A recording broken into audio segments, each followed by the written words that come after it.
Yeah, start the After Effect. Okay, guys. Good morning, everyone. Good morning. So let's start our class Units and Dimensions second lecture. आज हमारी कोशिश होगी कि हम पहले lecture को हल्का सा रिकॉल कर ले, एक आध क्वेश्चन कर ले और फिर दूसरे लेक्चर की तरफ बढ़ते हैं। आज हम लोग हमारी कोशिश होगी कि हम यूनिट्स को फंडामेंटल क्वांटिटी फिजिकल क्वांटिटीज को खत्म करेंगे हम लोग और हम लोग डायमेंशंस में एंटर करने की कोशिश करेंगे। ठीक है, तो देखते हैं। तो today's date is 20th of May. I'm writing down date because आपको पहचानना आसान हो स्लाइड को in the drive. ठीक है, let's see, देखते हैं। तो अब मैं रिकॉल कर रहा हूँ लास्ट डे के टॉपिक को। तो लास्ट डे का टॉपिक हमारा क्या था? लास्ट डे का हमारा टॉपिक था फिजिकल क्वांटिटीज। फिजिकल क्वांटिटीज हमने क्या देखा था? हमने फिजिकल क्वांटिटीज में देखा था कि quantities which can be measured and are used to describe laws of physics are said to be physical quantity। मतलब ऐसी कोई भी चीज जिसको मेजर कर सकते हैं। लास्ट क्लास में हम आप लोग देखा था कि ऐसी कोई भी चीज जिसको हम लोग मेजर कर सकते हैं is said to be physical quantity. मैंने एग्जांपल दिया था love, emotions, these are things. ये ऐसी चीजें हैं जिसको हम लोग मेजर नहीं कर सकते। ठीक है, जिसको हम लोग मेजर नहीं कर सकते, बट हाँ मास, वेट, इन सब चीजों को मेजर कर सकते हैं। मैंने बताया था कि फिजिकल क्वांटिटी का रिप्रेजेंटेशन बेसिकली दो चीजों से होता है। एक होता है जस्ट सेकेंड, एक होता है एन और दूसरा होता है यूनिट। ठीक है, एन होता है क्वांटिटी, एन होता है क्वांटिटी और यू होता है उसका यूनिट। ठीक है, एग्जांपल लेते हैं। 1000 सेंटीमीटर। तो 1000 क्या है? इसका एन है और सीएम क्या है? इसका यूनिट है। तो हर क्वांटिटी जो होती है उसके पास दो चीजें होती हैं, एक होता है एन और दूसरा होता है यूनिट। क्लियर है? आगे बढ़ते हैं हम लोग। तो अगर इसके बाद हम लोग देखें, अगर एनयू के बाद देखते हैं, तो हमने बात किया था कि कैसे किसी भी फिजिकल क्वांटिटी का एनयू का वैल्यू हमेशा कांस्टेंट रहता है। ठीक है, क्या मैंने बताया था? एनयू यानी मान लीजिए कि कोई ये स्केल लिया, वो 10 सेंटीमीटर का है, तो मीटर में भी उतना ही मेजरमेंट रहेगा, मेजरमेंट थोड़ा चेंज हो जाएगा। तो मान लीजिए कि मैंने बोला 10 मीटर्स, उसी को हमने क्या लिख दिया? सेंटीमीटर में। तो गौर से एक बात देखना, आप जैसे ही यूनिट को छोटा करते हो, जैसे ही यूनिट आपका डिक्रीज करता है, अब वैसे ही आपका नंबर इंक्रीज करते हैं। बचपन से करते आ रहे हैं हम लोग, तो लिखते हैं n is inversely proportional to unit. ये लास्ट क्लास में हमने बात किया था। थोड़ा आगे बढ़ते हैं हम लोग। हमने और बात किया था कि फिजिकल क्वांटिटीज बेसिकली दो टाइप्स के हैं। मैं लास्ट टाइप के कॉन्सेप्ट को रिकॉल करा रहा हूं, जो भी लेट ज्वाइन किए हैं। ठीक है, तो फिजिकल क्वांटिटीज बेसिकली दो टाइप्स के होते हैं। एक होता है स्केलर और दूसरा होता है वेक्टर। स्केलर क्वांटिटीज के बारे में हमने क्या बात किया? तो ऐसी क्वांटिटी जिसके पास सिर्फ मैग्नीट्यूड हो, कोई डायरेक्शन ना हो और सिंपल एडिशन लॉ फॉलो करता हो। वेक्टर के बारे में हमने बात किया था, ऐसी क्वांटिटी जिसके पास मैग्नीट्यूड और साथ साथ डायरेक्शन भी हो। हमने बताया था कि इस चैप्टर के बारे में एग्जांपल्स हमने देखे थे, लेकिन ये चैप्टर हम आगे जाके पढ़ेंगे। हम आगे जाके पूरा एक चैप्टर पढ़ेंगे इसके बारे में, तो ये अभी हमारे लिए इतना कंसर्न नहीं है। हाँ, इसके बाद हमने बात किया था classification of physical quantities on the basis of dependency. Physical quantities का classification on the basis of dependency. तो बेसिकली डिपेंडेंसी के हिसाब से अगर देखें तो फिजिकल क्वांटिटीज बेसिकली जो होते हैं वो दो टाइप्स के होते हैं। एक होता है फंडामेंटल क्वांटिटीज, दूसरा होता है डिराइव्ड क्वांटिटीज। अगर हम फंडामेंटल क्वांटिटीज की बात करें तो ऐसी क्वांटिटीज जो किसी और पे डिपेंडेंट नहीं हो, उसको कहते हैं फंडामेंटल क्वांटिटी। एग्जांपल देता हूं, मास, लेंथ, टाइम, टेम्परेचर, ये सब किसी और चीजों पे डिपेंड नहीं करते। लेकिन डिराइव्ड क्वांटिटीज की बात करते हैं। डिराइव्ड क्वांटिटीज मतलब जो इन फंडामेंटल क्वांटिटीज से बने होते हैं। ठीक है, आयुष ने बोला ये सब बेसिक मैथमेटिक्स है। नहीं, ये बेसिक मैथमेटिक्स नहीं है, बेसिक फिजिक्स है ये। ठीक है, इसका मैथमेटिक्स से कोई लेना देना नहीं है। आगे बढ़ते हैं। लास्ट क्लास में मैंने बताया था कि कुल मिला के 7 ऐसी क्वांटिटीज हैं, 7 ऐसी क्वांटिटीज हैं जिसको हम लोग कहते हैं फंडामेंटल क्वांटिटीज। क्लियर है? Mass, length, time, current, temperature, amount of substance and last में ल्यूमिनस इंटेंसिटी। ये नया टर्म था, ये हमने पहले नहीं पढ़ा था। ल्यूमिनस इंटेंसिटी का यूनिट होता है कैंडेला। ये ऐसी चीज है जो हमारे 11th 12th में भी यूज नहीं करनी होती। ठीक है, उसके बाद हमने बात किया था डिराइव्ड क्वांटिटीज का। वो सारी क्वांटिटीज इन सातों के अलावा जो इन फंडामेंटल क्वांटिटी से बनी है। सब लोगों ने लास्ट क्लास में जितने लोग थे उनको याद होगा, ये सब चीजें मैंने बताया था। तो जो भी फंडामेंटल क्वांटिटी से बना हुआ है उसको कहते हैं derived quantity. Area, volume, density, सारी चीजें क्या है? किससे बनी हुई है? ये सब फंडामेंटल क्वांटिटी से बनी हुई है। मैं एक एग्जांपल देता हूं जिससे आपको समझ में आएगा। एक एग्जांपल दे रहा हूं पावर, ठीक है, एक एग्जांपल दे रहा हूं पावर, सब लोग ट्राई करेंगे इसको। So guys, someone is joined with name of Galaxy A20. Kindly join with the correct name because मैं नाम किस नाम से आपको बताऊं, ठीक है? तो बच्चों, पावर, मैं एग्जांपल देता हूं पावर। मान लीजिए कि मैं चाहता हूं कि इसको फंडामेंटल यूनिट्स के टर्म में लिखूं। फंडामेंटल यूनिट्स के टर्म में कैसे लिखेंगे? तो पावर है, तो पावर होता क्या है समझते हैं। आप लोग भी खुद से ट्राई कर सकते हो, जो लास्ट क्लास किए में उनके लिए खुद से हो जाना चाहिए ये, बाकी लोगों के लिए मैं करके दिखा रहा हूं। Power equals to energy upon time, या इसको चाहे तो आप लिख सकते हैं वर्क डन अपॉन टाइम, या लिख सकते हैं आप वर्क डन अपॉन टाइम, जो आपकी मर्जी हो, वर्क डन अपॉन टाइम। सब लोग इसको फंडामेंटल क्वांटिटीज में लिखने की कोशिश करेंगे। वर्क कितना होता है? Force into displacement by time. Force कितना होता है? मास इंटू एक्सेलरेशन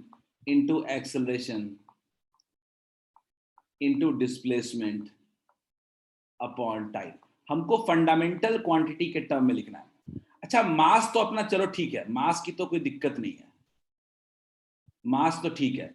टाइम की भी कोई दिक्कत नहीं है, टाइम भी सही जगह पहुंच चुका है, टाइम भी फंडामेंटल क्वांटिटी है। डिस्प्लेसमेंट को हम लोग लेंथ कह सकते हैं। अच्छा, एक्सेलरेशन को क्या कह सकते हैं? मीटर पर सेकेंड स्क्वायर, यानी क्या कह सकते हैं? लेंथ अपॉन टाइम का होल स्क्वायर। पूरी क्वांटिटी क्या बन रही है देखिएगा, क्या पूरा क्वांटिटी बन रहा है? क्या मास इनटू लेंथ। जो आज बता रहा हूं इसका बहुत ज्यादा यूज हम लोग अपने अगले टॉपिक में भी करने वाले हैं। लेंथ का होल स्क्वायर बाई टाइम का होल क्यूब कह सकते हैं। क्या ये पूरा पावर जो है, क्या ये फंडामेंटल क्वांटिटीज के टर्म्स हमने एक्सप्रेस कर लिया क्या? अगर मुझसे कोई बोले, अगर मेरे से कोई बोले कि इसको फंडामेंटल यूनिट्स के टर्म में रिप्रेजेंट करना है, तो क्या करूंगा? मास का फंडामेंटल यूनिट कितना होता है? केजी। लेंथ का कितना होता है? मीटर। और टाइम का कितना होता है? सेकेंड। Is it clear? क्या पावर का यूनिट क्या होता है? केजी मीटर स्क्वायर पर सेकेंड क्यूब। ये मैंने एक बता दिया। किसी को भी दिक्कत है लास्ट डे के टॉपिक्स में? लास्ट डे का हमारा पूरा कंक्लूजन यही क्वेश्चन था। किसी को भी इसमें दिक्कत है तो पूछो, otherwise will give you one question to you.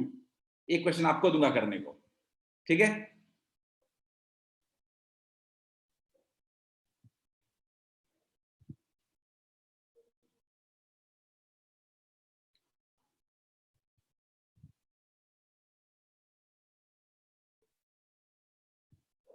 ठीक है, चलिए बढ़िया।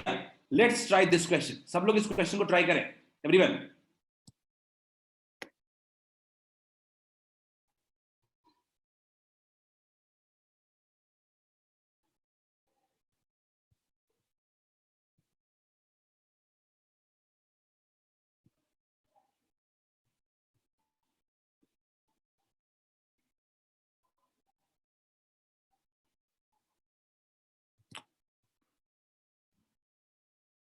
आयुष, ये आधे चैप्टर के लिए तो है नहीं बाबू, ये पूरा ही चैप्टर कवर करेगा।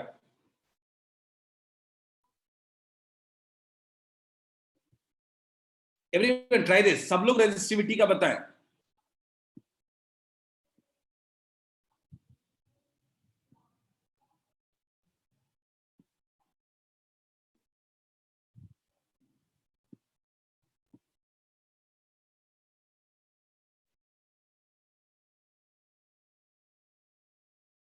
Everyone try this. सब लोग बना सकते हो इसको। अनुष, बेटर हो कि पढ़ने पे ध्यान दे दो? इतना फालतू चीजों पे ध्यान दे रहे हो।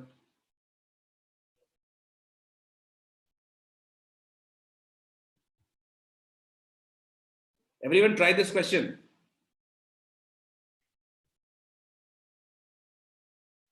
आप लोगों को हर चीज का एक स्मॉलर यूनिट बताया गया है बचपन से। पावर का वॉट, ठीक है, पावर का वॉट बता दिया गया, तो आप लोग उसको याद करते आए हो। लेकिन जब आप 11th में आए हो तो आपको फिर से उस फंडामेंटल यूनिट्स पे जाना पड़ रहा है, क्योंकि उसी से आपको उसकी प्रॉपर्टी भी समझ में आएगी। तो ये यूनिट पूरी प्रॉपर्टी को डिफाइन करने में सपोर्ट करता है हमें बाद में। इसीलिए पहला चैप्टर फिजिक्स में यूनिट्स एंड डायमेंशन पढ़ाया जाता है। I have got one answer from Ujjwal. Ujjwal is saying kg meter square per second cube into current. देखते हैं उज्जवल, आपने जो मंजेश बोला है, मुझे लगता है उसको थोड़ा सॉल्व कर लेना चाहिए आपको, then it will be easier for us. Sunny उसको और ब्रेक करना पड़ेगा सनी। मुझे क्या लग रहा है कि श्रेयांश का भी सेम आंसर ही आया है। श्रेयांश का आंसर बिल्कुल सेम ही है एज बाय उज्जवल। नहीं, थोड़ा डिफरेंट है। कर आई का पावर 2 लिखा है श्रेयांश से, -2 लिखा है, और उज्जवल ने 1 लिखा है, यही फर्क है। Everyone try this. अच्छा, रेजिस्टिविटी का फॉर्मूला कहां से याद आ सकता है? तो सबको पता है कि सॉरी, रेजिस्टिविटी इक्वल्स टू क्या होता है? R into A by L, 10th में पढ़ा हुआ है। अब मैं कहां कैसे जाऊंगा? R into A by L. अब R का क्या करें? अब R के लिए हमें, मैंने कल भी हमने लास्ट डे ट्राई किया था, किसी ने कहा, श्रेयांश ने कहा V बाई आई, आपकी मर्जी है कर लो, R तो जैसे निकालना निकालो। लास्ट क्लास में तो R का वैल्यू निकाला भी था। क्यों? लास्ट क्लास में तो R की वैल्यू निकाला भी था। तो मैं तो इसको ऐसे भी कर सकता हूं ना कि एनर्जी हीट इक्वल्स टू, याद करो ना, हीट इक्वल्स टू कह सकते थे ना I स्क्वायर RT। मुझे लगता है ये ज्यादा आसान हो जाता है, एनर्जी इक्वल्स टू। तो R इक्वल्स टू कितना हो गया? Heat by I square T। सही बात है क्या? Let's try this, let's note it, let's write it down. तो हमने क्या लिखा? R को लिखा heat energy, energy by I square into T into area upon length. बिल्कुल सही बात है। ठीक है, हर्ष देख लेता हूं, एक सेकंड रुक जाओ हर्ष। ठीक है, हीट का देख लेते हैं हम लोग हीट का देख लेते हैं। हीट का कितना होगा? एनर्जी है। हीट बेसिकली कुछ नहीं है, एनर्जी है हमारे लिए। तो अब एनर्जी है तो एनर्जी का क्या लिखते हैं? याद करो, केजी। थोड़ा एनर्जी वाला याद रखते हैं हम लोग, कुछ तो याद रखें कि एनर्जी केजी मीटर स्क्वायर पर सेकंड स्क्वायर इनटू एरिया का कितना हो जाएगा? Metre square. लेंथ का कितना हो जाएगा? मीटर। करंट का कितना हो जाएगा? आई स्क्वायर। और टाइम का कितना हो जाएगा? सेकंड। तो कुल मिला के ये क्या बन रहा है? मीटर मीटर कैंसिल हो गया, तो ऐसा बन रहा है क्या? Kg metre cube, metre cube divided by I square पर सेकंड क्यूब। बिल्कुल सही है हर्ष, आपका बिल्कुल मुझे सही दिख रहा है। ठीक है, अगर इसको फंडामेंटल यूनिट्स के टर्म में लिखे तो क्या लिख सकते हैं? मास इंटू लेंथ का होल क्यूब, इंटू लेंथ का whole cube by current, current का होल स्क्वायर बाई टाइम का whole cube. Is this clear to all of you? क्या सबको ये क्लियर है? Is it clear? क्या इसमें कोई दिक्कत है क्या आप लोगों को? है तो बताओ। क्या सब लोग कर लो? क्योंकि आज की क्लास में हम इसका यूटिलाइजेशन भी करने वाले हैं। डायमेंशन टॉपिक में हमारा जो अगला पार्ट है डायमेंशन, उसमें इस तरीके का हम खूब यूज करने वाले हैं। ठीक है, होपफुली आपको ये समझ में आ गया होगा। करंट को आई से रिप्रेजेंट करें या ए से। हर करंट को ना आप आई से रिप्रेजेंट करने की आदत डालो हर जगह। ठीक है, करंट को आई से रिप्रेजेंट करो, लेकिन यहां यूनिट बोल रहा है। यूनिट करंट का आई नहीं होता है, करंट का एम्पियर होता है। ठीक है, तो बेटर है कि आप, बेटर है कि देखो दोनों यूज करते हैं वैसे तो जनरल जगह पे देखोगे तो एचसी वर्मा तक लिखता है आई और ए। ठीक है, लेकिन चलो आदत डाल लो ए का ही। यूनिट, यूनिट ए रखना हमेशा, यूनिट हमेशा एम्पियर ही लिखने की कोशिश करो, यूनिट हमेशा एम्पियर लिखने की कोशिश करो। ठीक है, मंजेश कुछ पूछ रहे थे क्या? मंजेश हैंड रेज कर रहे हो क्या? Manjesh, any question to ask?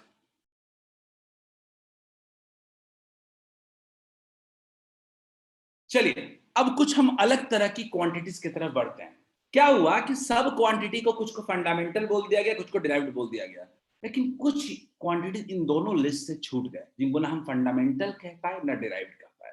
उनका नाम दिया गया सप्लीमेंट्री क्वांटिटी।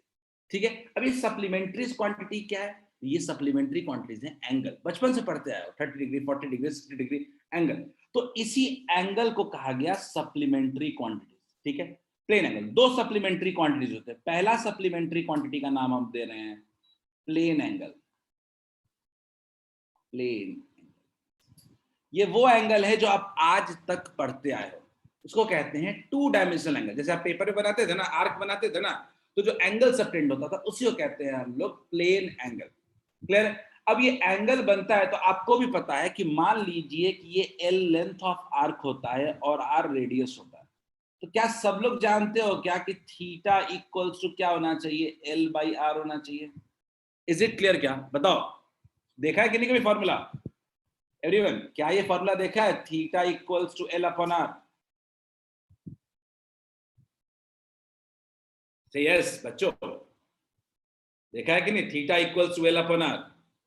तो आपको अगर मैं पूछूं कि बताओ इसका यूनिट क्या होगा, तो आप सीधे सीधे क्या कहोगे? सर एल भी मीटर है, आर भी मीटर है, मीटर बाय मीटर खत्म, कोई यूनिट नहीं होना चाहिए इसका। लेकिन इसका एक्चुअल में यूनिट होता है रेडियन।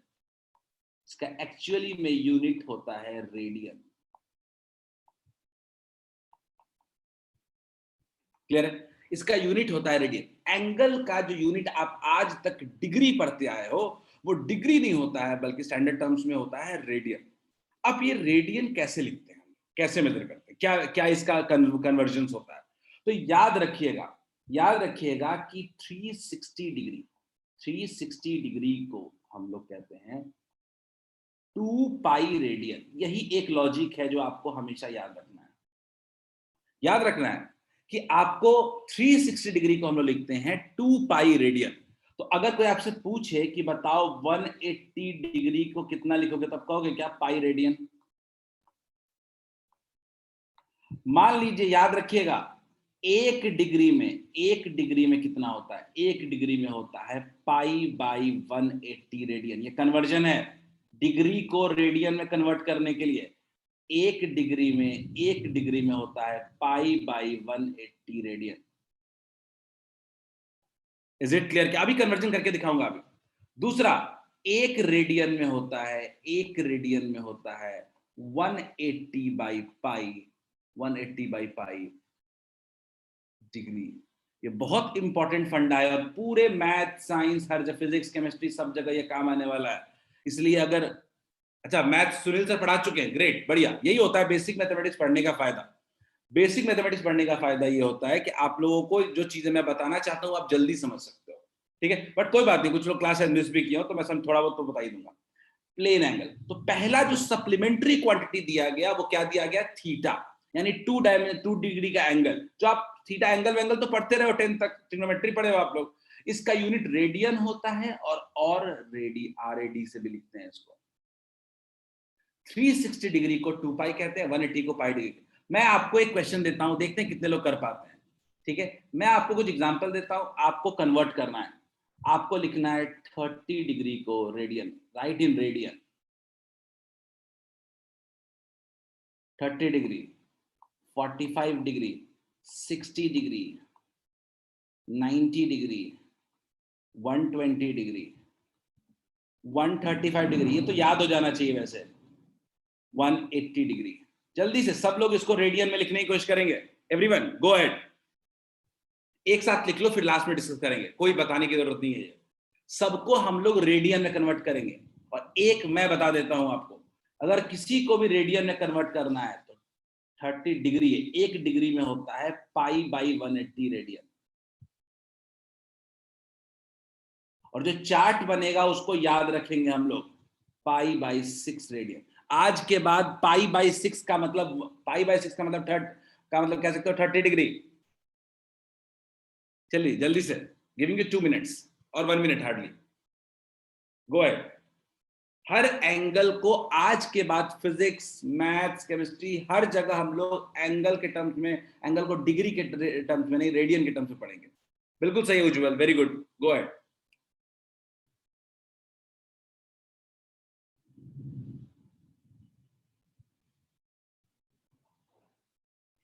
है ना, ऑपोजिट भी आ सकता है, ऐसा नहीं है। तो ऑपोजिट के लिए अगर रेडियन को डिग्री में कन्वर्ट करना तो 180 बाई पाई से मल्टीप्लाई कर दे।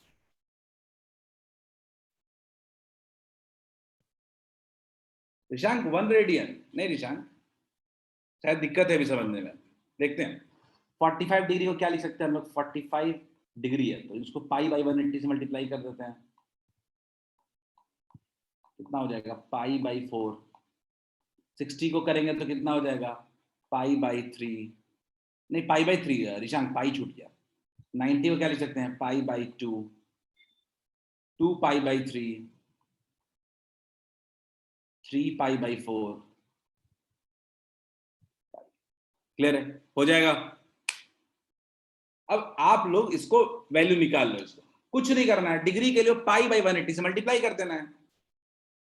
अपने को पाई बाई 180 से सिर्फ उसको मल्टीप्लाई कर देना और कुछ नहीं करना है इसमें एक्स्ट्रा। Is it clear? क्या ये क्लियर है सबको? सही है अमन, गुड।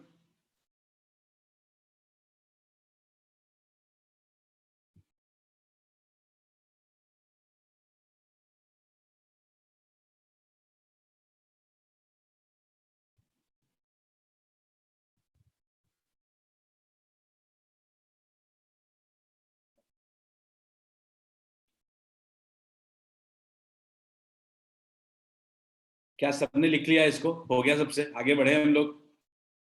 अब एक इंटरेस्टिंग क्वांटिटी, इंटरेस्टिंग यूनिट के ये क्वांटिटी के बारे में बताना चाहता हूं, जो है सॉलिड एंगल। ठीक है, जल्दी से इसको लिख लो।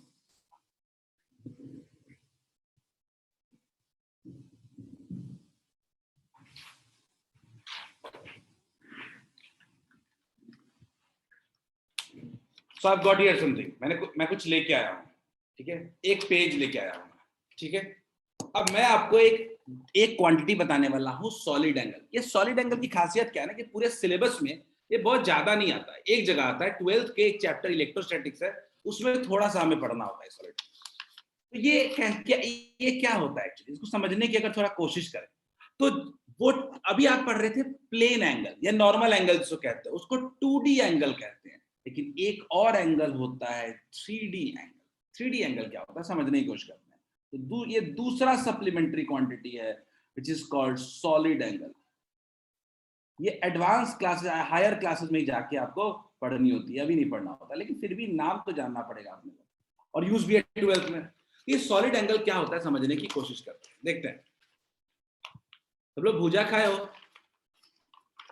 सब लोग भुजा खाए हो? बताओ। बाहर में नहीं खाया, अभी तो नहीं, लॉकडाउन में नहीं, लेकिन अभी खाए हो? लेट्स सी, देखते हैं। क्या इसके सेंटर पे कुछ एंगल बन रहा है क्या? क्या इसके सेंटर पे, सेंटर इसका जो वर्टेक्स है, क्या इसके सेंटर को अगर देखें तो इसके सेंटर पे क्या हम कह सकते हैं क्या कि एक एंगल सबटेंड हो रहा है इसके सेंटर पे।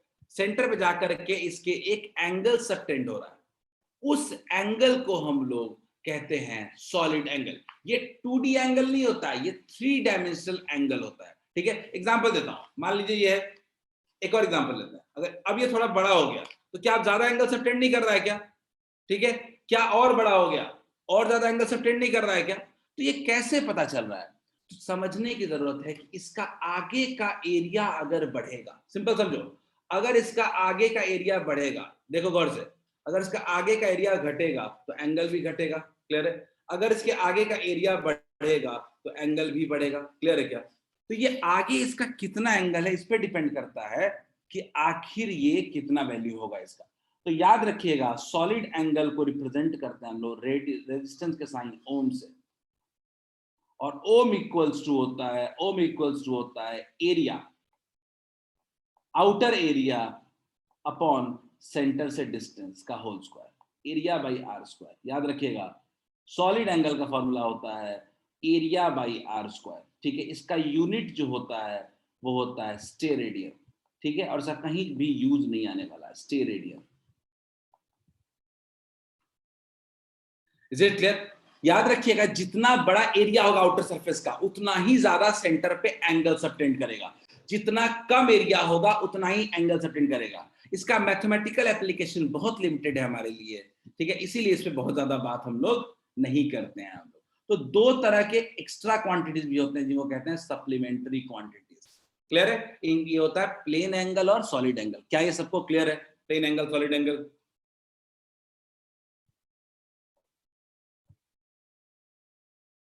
चलिए, अब हम लोग कुछ रैंडम यूनिट्स के बारे में पढ़ने वाले हैं जो जनरली हमारे पास आता है। हर्ष राज ने हैंड रेज किया। हर्ष, गो अहेड, पूछिए।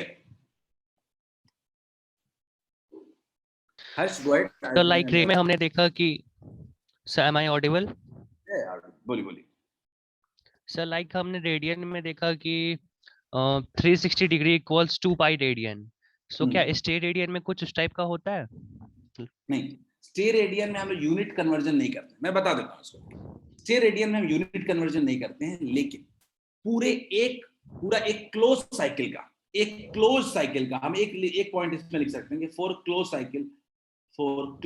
साइकिल यानी पूरा एक स्फीयर ले लो। पूरा एक स्फीयर ले लो तो स्फीयर पूरा का पूरा स्फीयर कितना एंगल सबटेंड करता है? तो एंगल सबटेंड करता है 4 पाई। याद रखिएगा। क्यों? देखो गौर से देखो, पूरा स्फीयर जो होता है उसका एरिया कितना होता है? क्या उसका बाहर का एरिया 4 पाई आर स्क्वायर होता है क्या? गौर से देखिएगा, क्या 4 पाई आर स्क्वायर होता है क्या? और रेडियस सेंटर से डिस्टेंस कितना है इसका? आर है, तो बाई आर स्क्वायर कह सकते हैं क्या? तो आर स्क्वायर कैंसिल हो जाएगा, तो क्या 4 पाई हो जाएगा क्या?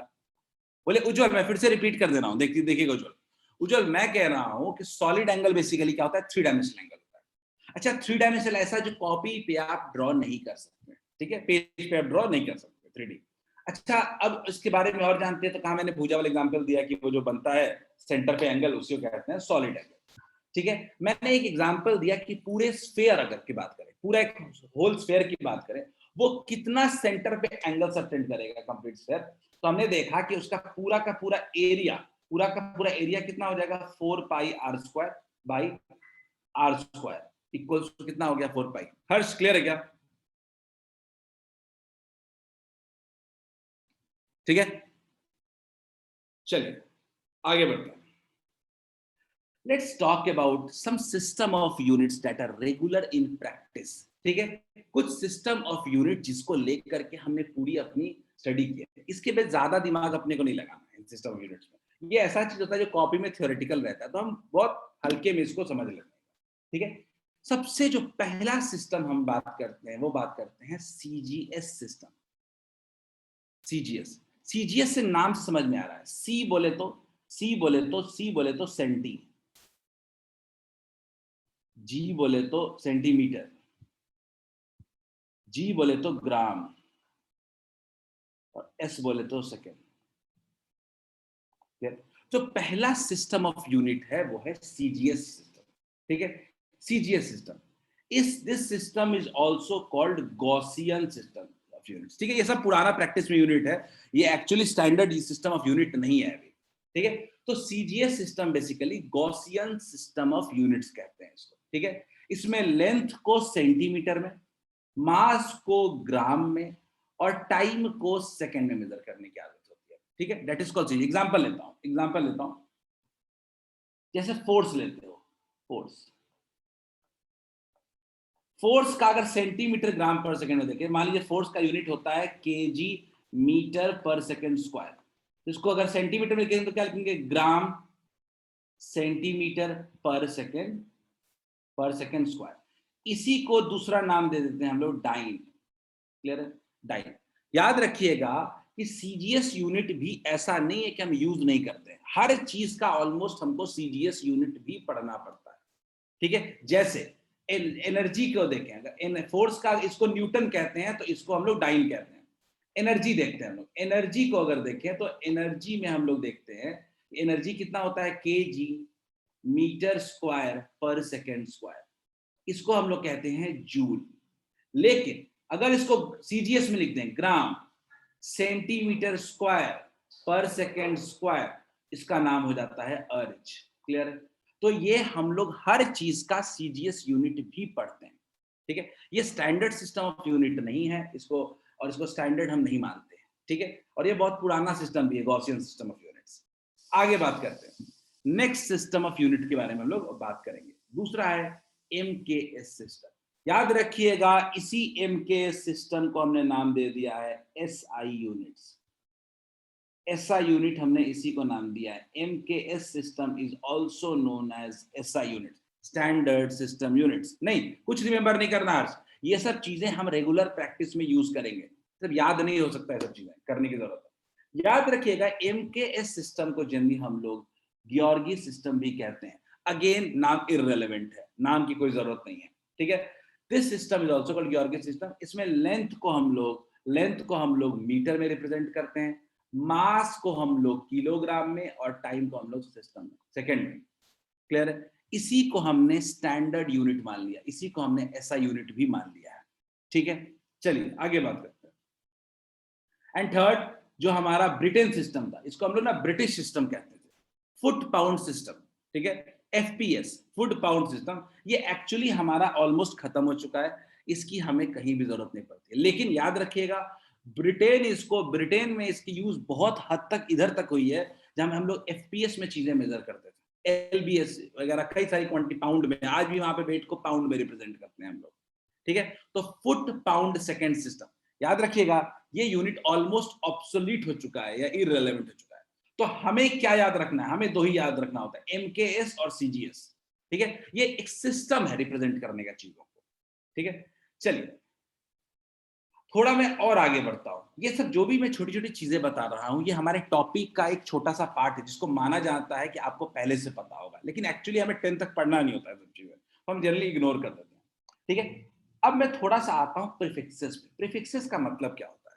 ठीक है, याद रखिएगा, स्टैंडर्ड सिस्टम ऑफ यूनिट्स में कुछ प्रीफिक्सेस डिसाइड किए, बड़े बड़े या छोटे छोटे यूनिट्स को रिप्रेजेंट करने के। मैं कारण देता हूं, जैसे आप कभी मान लीजिए कि कोई 0.00000007 आ गया, तो इतनी छोटी क्वांटिटीज को लिख पाना बड़ा ही मुश्किल होता है।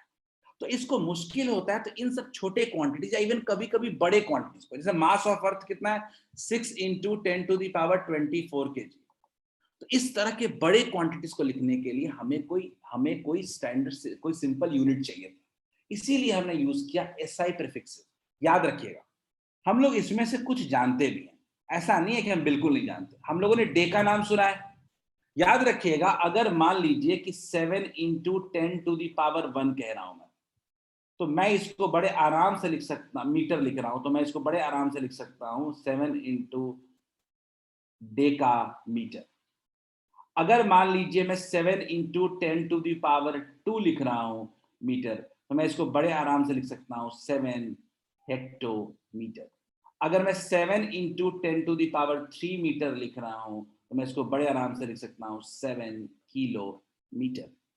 क्लियर है? अगर मैं 7 × 10⁻6 लिख रहा हूं, तो ये 10⁻6 मीटर। याद रखिएगा, ये 10⁻6 मीटर को कंबाइन करके हम लोग क्या लिख सकते हैं? Mega metre. Is this clear to all of you? ये प्रीफिक्सेस होते हैं, दो तरह के प्रीफिक्सेस होते हैं, एक पॉजिटिव पावर वाले और एक नेगेटिव पावर वाले। अगर हम पॉजिटिव पावर वाले की बात करें तो देखते हैं, पॉजिटिव पावर वाले की बात करते हैं तो क्या क्या होता है? Deca, hecto, kilo, mega, giga, tera, peta और एक्सा। ठीक है, मैं ये नहीं मानता कि एक्सा बहुत ज्यादा यूज होता है और पेटा बहुत ज्यादा यूज होता है, हाँ, लेकिन टेरा तक यूज हम लोग करते हैं। तो ये वाली जो चीजें लिखवा रहा हूं, ये याद होना चाहिए, ये अपने को याद होना चाहिए, क्योंकि ये चीजें हमारे दिमाग में रहनी चाहिए कि डायरेक्टली टर्म यूज होता है। ठीक है, याद रखना है, deca, hecto, kilo, mega, giga, tera, peta, exa, 10⁻2, 3, 6, 9, 12, 15 और 18 को। ठीक है, अगर मैं थोड़ा आपको और बताऊं प्रीफिक्सेस के बारे में, तो थोड़ा ये सब टर्म्स आप ज्यादा जानते हो, मुझे लगता है ये सब टर्म्स आप बहुत ज्यादा जानते होगे। जैसे एग्जांपल लेते हैं, डेसी नाम सुने हुए हो सब लोग? बताओ, डेसी का नाम सुना है ना? डेसीमीटर, डेका डेसी तो बचपन में पढ़ना होता है। सेंटीमीटर भी नाम सुना होगा, सेंटीमीटर, मीटर का भी सेंटीमीटर, सेंटीग्राम। मिलीग्राम का भी नाम सुना होगा, या मिली का भी नाम सुना होगा। माइक्रो का भी नाम सुना होगा, माइक्रो को कहीं कहीं माइक्रोन भी कहते हैं, माइक्रो को। नैनो का नाम सुना होगा, 10⁹। पीको, बहुत ज्यादा यूज होने वाला टर्म है ये, पीको नैनो। अगला है फेम्टो, फेम्टो का मतलब 10⁻⁻15। और अगला है एटो, 10⁻⁻18। अब आपको लगता है सर इतना छोटा यूनिट पढ़ के क्या फायदा है? मैं बताता हूं क्या फायदा है। याद रखिएगा, ये जो पीको वगैरह है, और पीको है और नैनो है, इन दोनों का यूज एटॉमिक साइज के लिए हम लोग करते हैं, एटॉमिक साइज के लिए। याद रखिएगा, इस फेम्टो को न्यूक्लियर साइज के लिए करते हैं, हम लोग करते हैं न्यूक्लियर साइज, एटम से छोटा होता है ये। आगे बात करते हैं, ये माइक्रो जनरली हम लोग हर जगह चार्ज को रिप्रेजेंट करने के लिए करते हैं हम लोग। तो इन सबों का बहुत यूटिलाइजेशन है, ऐसा नहीं है कि इन सबों का यूटिलाइजेशन नहीं है। इसीलिए ये सब टर्म्स अपने को याद होनी चाहिए। क्लियर है? एक एग्जांपल देता हूं, देखते हैं कितने लोगों से सॉल्व होता है। Try this, everyone try this. Chart किसी को भी याद नहीं है तो मुझे बताओ, मैं चार्ट दिखा दूंगा। क्वेश्चन है 1 nanometre is equal to, 1 nanometre is equal to, देखते हैं कितने लोगों से समझ, कितने लोगों से बनता है ये।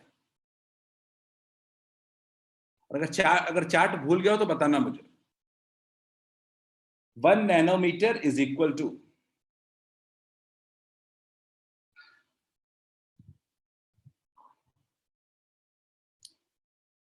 so I've got 5 responses. Very good.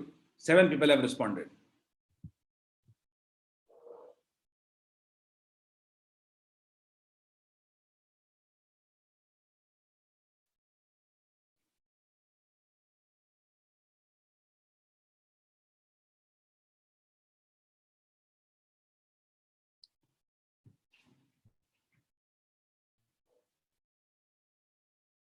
हमारे पास अभी तक 14 रिस्पॉन्स आ चुके हैं। अच्छा है, बट थोड़ा और एक्टिव होता है।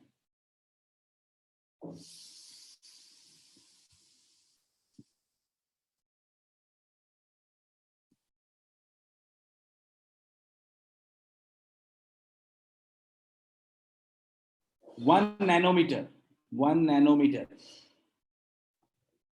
इक्वल्स टू कितना होता है? 10 टू द पावर -9 मीटर। ये लॉजिक आपको बस पता होना चाहिए। चलिए, इसके बाद हमारे पास 9 लोगों ने डी रिस्पॉन्ड किया है और बाकी 9 लोगों में एबीसी तीनों, 18 लोगों ने रिस्पॉन्ड किया। I got 19 responses. I think almost everyone has respond. अच्छा, तो आपको लिखना है नैनोमीटर इक्वल्स टू कितना सेंटीमीटर। अगर मैं जानता हूं कि 10 टू द पावर -9 है, अगर सेंटीमीटर बनाना है अपने को, तो कितना चाहिए? 10 टू द पावर -2 चाहिए। सेंटीमीटर तो कितना होता है? 10 टू द पावर -2 मीटर होता है। तो मैं अगर 10 टू द पावर -2 मीटर अगर अलग लिख दूं, तो आपको भी पता है 10 टू द पावर -2 मल्टीप्लाई भी करना पड़ेगा अपने को। 10 टू द पावर -2 मल्टीप्लाई भी करना पड़ेगा, तो कितना हो जाएगा? 10 टू द पावर -7 सेंटीमीटर। सब लोगों ने मीटर समझ करके 10 टू द पावर -9 लगा दिया। क्या गलत है क्या? बताओ बच्चों।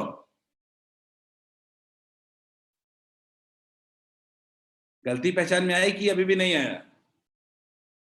Correct answer would be C. सिर्फ 2 लोगों का सही आया है। क्योंकि देखो आपने गलती क्या किया, आपने यही लॉजिक लगा दिया, 1 nanometre equals to 10 to the power -9 metre. लेकिन आपको क्या पूछा है? आपको मीटर थोड़े ना पूछा है, आपको सेंटीमीटर में पूछा है। और इतना क्यों दिमाग लगाना? आपको तो इतना पता ही होगा कि मीटर को सेंटीमीटर में कन्वर्ट करना है। अगर मुझे मैं तो सीधे सीधे हटा देता हूं इसको। मैं आपको और आसान तरीका बताता हूँ।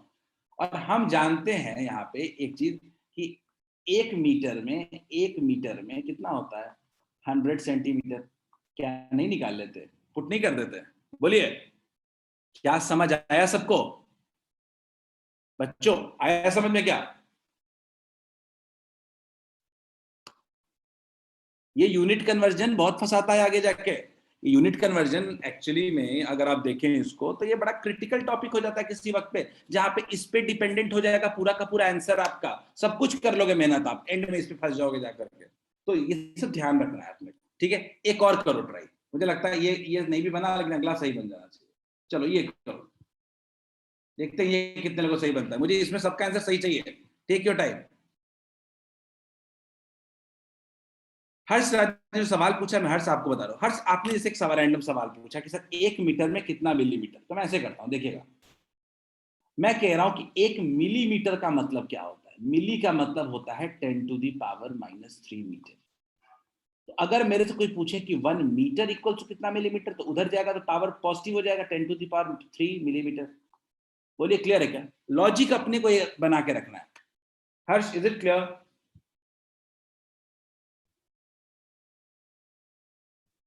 हर्ष, आया समझ में?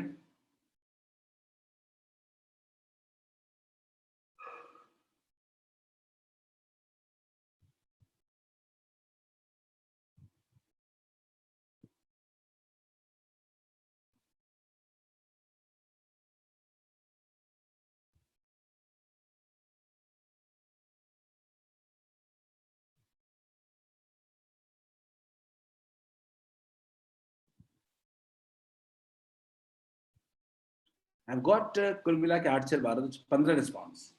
कई लोगों का आंसर डी कहता है, बिल्कुल सही मुझे लग रहा है। देखो कैसे, 1 माइक्रोन, 1 माइक्रोन, 1 माइक्रोन, माइक्रोन का मतलब माइक्रोमीटर एक तरीके से, तो 10⁻⁻6 मीटर, बिल्कुल सही है। और सबको पता है 1 मीटर इक्वल्स टू 10⁻2 सेंटीमीटर। लगा देते हैं ना, 1 micrometre equals to 10⁻⁻6 into 10⁻2 centimetre. कितना हो गया? 10⁻⁻4 सेंटीमीटर। बिल्कुल सही है। तो मेजॉरिटी लोगों ने इसका आंसर बिल्कुल सही दिया। Correct answer would B D. Is it clear? Correct answer would B D.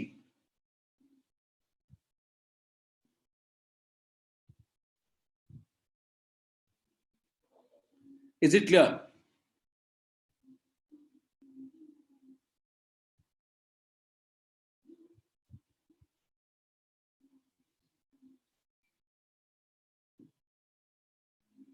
Correct answer would B D. ठीक है सबको? आ गया? एवरीवन क्लियर है क्या? क्या सबको समझ आया?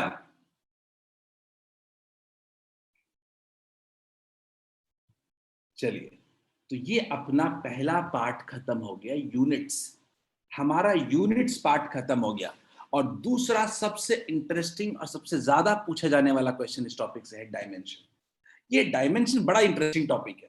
तो थोड़ी देर में इंटरेस्ट आ गया तो इसका कभी क्वेश्चन आईआईटी एडवांस लेवल तक का भी गलत कोई नहीं कर सकता है। पॉसिबल नहीं, आपसे आपसे होगा ही नहीं। गलती गलती कर ही नहीं सकते हो, आप चाह के भी नहीं कर सकते, इतना इजी टॉपिक है। लेट्स सी, समझने की कोशिश करते हैं क्या कहता है। मैं समझा देता हूं, फिर इसके स्टेटमेंट को पढ़ देता हूं। ठीक है? हमने क्या बात किया कि सारे डिराइव्ड क्वांटिटी जो होते हैं वो फंडामेंटल क्वांटिटी से बने हुए हैं। ठीक, हर डिराइव्ड क्वांटिटी फंडामेंटल क्वांटिटी से बना हुआ है। ठीक है?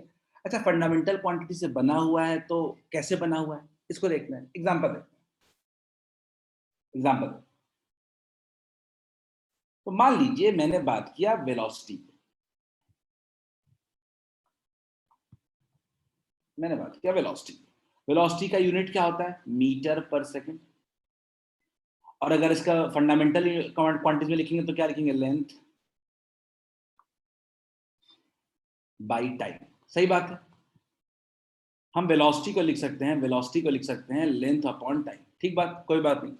अच्छा, लेंथ अपॉन टाइम लिखा तो क्या हम कह सकते हैं कि मेरी वेलोसिटी जो है, वेलोसिटी जो है, वेलोसिटी जो है उसमें मास जो है वो है ही नहीं। तो मास का पावर जीरो पे डिपेंड कर रहा है। मास का डिपेंडेंस जो है, वेलोसिटी का डिपेंडेंस मास पे है, वो जीरो पावर पे है। मास नहीं है तो उसका पावर कितना है? जीरो। अच्छा, लेंथ का पावर कितना है? लेंथ का पावर कितना है? लेंथ का पावर कितना है? 1। टाइम का पावर कितना है? टाइम का पावर कितना है? -1। ये जो पावर होता है ना, ये बताता है कैसे डिपेंड करता है। देखो, मैं ये कह सकता हूं कि वेलोसिटी जो है वो लेंथ और टाइम पे डिपेंड करता है, मास पे डिपेंड नहीं करता है। लेकिन कैसे? कैसे बताता है पावर? डायमेंशन उसी कैसे को ढूंढने की कोशिश है। अब थोड़ा स्टेटमेंट पढ़ता हूं। when a derived quantity is expressed in terms of fundamental quantity, जब किसी derived quantity को fundamental quantity में express करते हैं, then it is written as product of different powers of fundamental quantity। इसको क्या करते हैं? different powers of fundamental quantities के फॉर्म में रिप्रेजेंट करते हैं। क्लियर है? the powers to which fundamental quantity must be raised, ये जो पावर, जिस पावर से फंडामेंटल क्वांटिटी को हमने रेज किया है, जिस पावर से फंडामेंटल क्वांटिटी को हमने रेज किया है, is said to be dimensions. इसी पावर को हम लोग डायमेंशन कहते हैं। क्लियर है? मैं एक एग्जांपल, मैं इसको लिख के दिखाता हूं, क्या कैसे लिखता हूं। हम लोग कैसे लिखेंगे? मैं कोई पूछेगा तो मैं लिखूंगा डायमेंशन,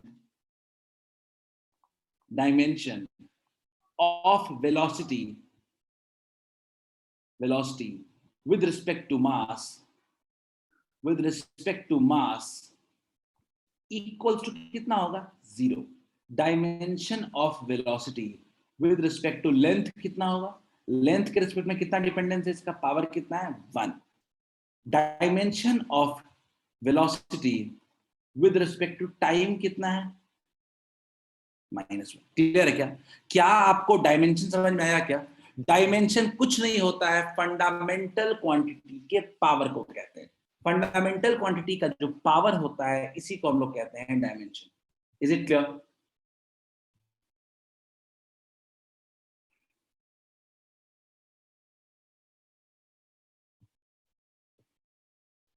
क्लियर है सबको?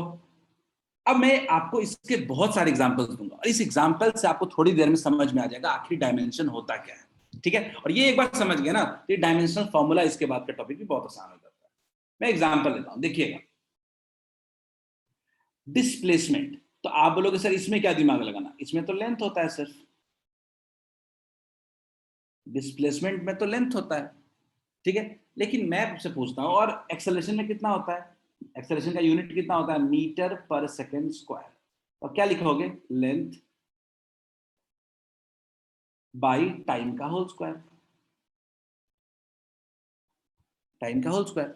अच्छा, मैं चाहता हूं इसको कि डायमेंशन लिखो इसका, तो क्या मैं लिखना चाहता हूं? Dimension,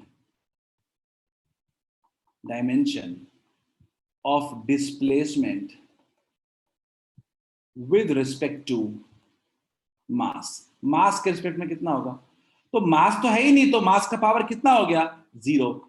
dimension of displacement with respect to length कितना हो गया? लेंथ का पावर कितना है? 1। Dimension, dimension of displacement with respect to time कितना हो गया? Is it clear to all of you? क्या ये सबको क्लियर है? उसी तरीके से अगर मैं देखूं डायमेंशन, अगर मैं देखूं विद रिस्पेक्ट टू, अगर मास लिखूं, विद रिस्पेक्ट टू अगर मास लिखूं, तो मास के रिस्पेक्ट में कितना हो रहा है? Again 0। With respect to length लिखें अगर, क्या होगा? 1। विद रिस्पेक्ट टू टाइम लिखें तो कितना हो जाएगा? -2। Is it clear? क्या सबको ये डायमेंशन क्लियर हुआ क्या? कि पर डायमेंशन बेसिकली कुछ नहीं होता है, फंडामेंटल क्वांटिटीज के पावर को कहते हैं। क्लियर है? डायमेंशन कुछ नहीं होता है, फंडामेंटल क्वांटिटी का जो पावर होता है, इसी को हम लोग कहते हैं डायमेंशन। क्लियर है?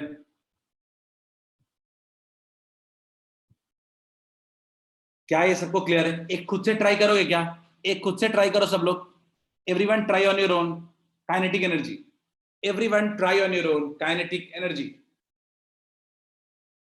सब लोग काइनेटिक एनर्जी को ट्राई करें, देखते हैं। मुझे बस सबका मेरे को मास, लेंथ और टाइम चाहिए, मेरे को बाकी चीजों का नहीं चाहिए। सब लोग जो अभी तक हम लोग फंडामेंटल क्वांटिटी के टर्म में लिख रहे थे, उसी का प्रॉपर यूज है।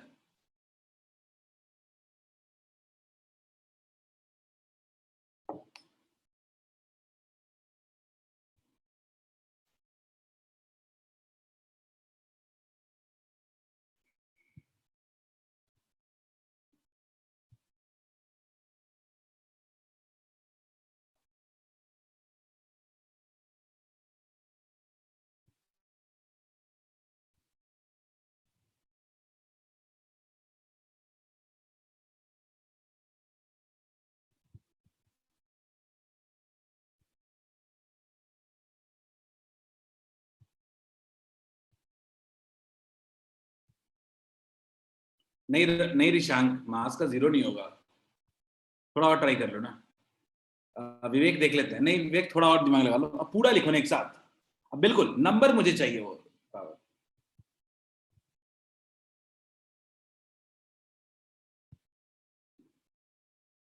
अच्छा, काइनेटिक एनर्जी का तो आप लोग अपना अपना काम करो, मैं थोड़ा फॉर्मूला लिखता हूँ काइनेटिक एनर्जी का तब तक। काइनेटिक एनर्जी इक्वल्स टू होता है हाफ mv²। सबको पता है हाफ का तो कोई यूनिट होता नहीं है। मास का कितना होता है? केजी। मीटर, और मीटर पर सेकंड का होल स्क्वायर। मीटर पर सेकंड का होल स्क्वायर, तो क्या लिखेंगे? केजी मीटर स्क्वायर पर सेकंड स्क्वायर। इतना काफी है मेरे लिए नॉलेज, ये मेरे लिए इतना नॉलेज काफी है। मैं लिख सकता हूं with respect to mass, with respect to mass के रिस्पेक्ट में अगर देखें, मास के रिस्पेक्ट में देखें, तो मास के रिस्पेक्ट में पावर कितना है? 1। केजी का पावर है 1। लेंथ के रिस्पेक्ट में कितना है? पावर कितना है? 2। और टाइम के रिस्पेक्ट में कितना है? -2 इज इट डन? क्या is it done? Amrita ml2t -2 बिल्कुल सही है, बिल्कुल सही है, बिल्कुल सही है। मंजीत बिल्कुल सही है, ml2 होगा, मंजीत 2 होगा ना वहां पे। सनी ठीक है, उज्जवल मास ठीक है, ठीक है। विशांक टाइम बिल्कुल सही था, ठीक है। चलिए, क्लियर है सबको? एक आप ट्राई करोगे, एक फिर से। आई जस्ट होप सबको काइनेटिक एनर्जी क्लियर हो गया होगा। Reply on chat yes, then we can move ahead. आप समझ जाओगे तभी तो आगे बढ़ूंगा। एक और बहुत, अरे बहुत करेंगे आज तो काम ही यही है अपना। और ये क्वेश्चन हर साल एक आता है जेई में हर साल एक क्वांटिटी आती है, और जो आती है, वो जो आता है वो भी रटा रटा यही होता है। चलिए ट्राई करें। इलेक्ट्रिक पोटेंशियल,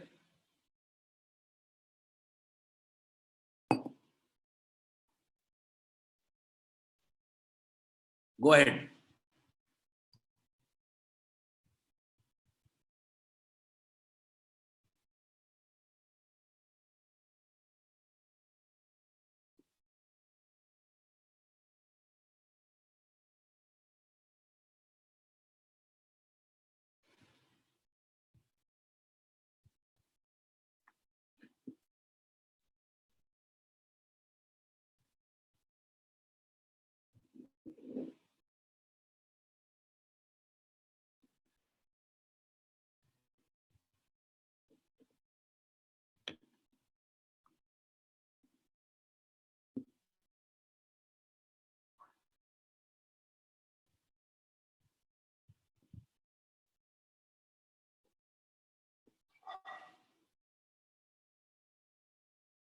हमारे पास कुछ आंसर्स आ चुके हैं।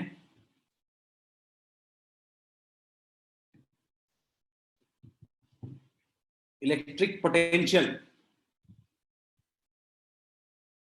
जो फॉर्मूला लगाना चाहते हैं लगाइए। मैं तो ये VIT वाला लगा दूंगा, VIT इक्वल्स टू एनर्जी। तो V equals to energy by I into T. जो आपको लगाना है लगाइए, आपकी मर्जी है। आप लोग चाहे तो वर्क डन अपॉन चार्ज भी लगा सकते हैं, वर्क डन अपॉन चार्ज भी लिख सकते हो, ऐसे नहीं, ऐसा कोई दिक्कत नहीं है, वो भी नॉट बैड ऑप्शन। सबसे ज्यादा जो दिमाग में रहता है इलेक्ट्रिक पोटेंशियल के बारे में, वर्क डन अपॉन चार्ज रहता है। वो M इज 0 ना, रिशांग गलत है, थोड़ा ध्यान दो, ट्राई करो, बन जाएगा। इलेक्ट्रिक पोटेंशियल जो है, इलेक्ट्रिक पोटेंशियल बेसिकली क्या होता है? Work done upon charge, work done upon charge, work done का हम अभी अभी जानते हैं क्या होता है, kg।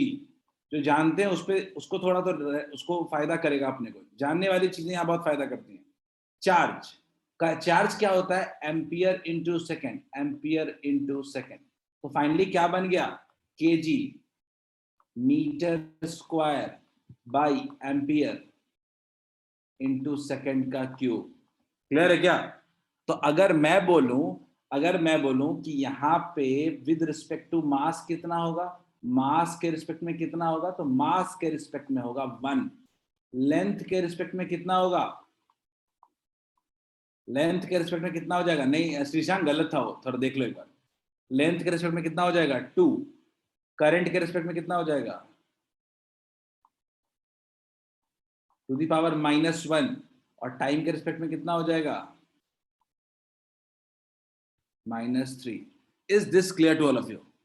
क्या सबको क्लियर है क्या? श्रेयांश क्लियर है क्या?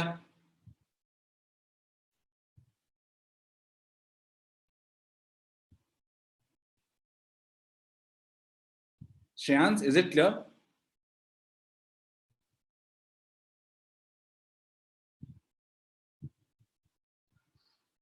अमन क्लियर है क्या? अंशु, अनुष्का, अर्णव, हर्ष, क्या सबको समझ में आ रहा है क्या? डायमेंशन क्या होता है? Dimension is just power. कोई बात नहीं श्रेयांश, होपफुली सबको समझ में आ गया होगा, क्योंकि हम गलतियां करेंगे यहां पे तो ही हम कभी एग्जाम में गलती नहीं करेंगे। ठीक है, चलिए, एक्सेलेंट। अब इसी डायमेंशन का यूज करके हम लोग बहुत इंपॉर्टेंट चीज पढ़ते हैं, वो है डायमेंशनल फॉर्मूला।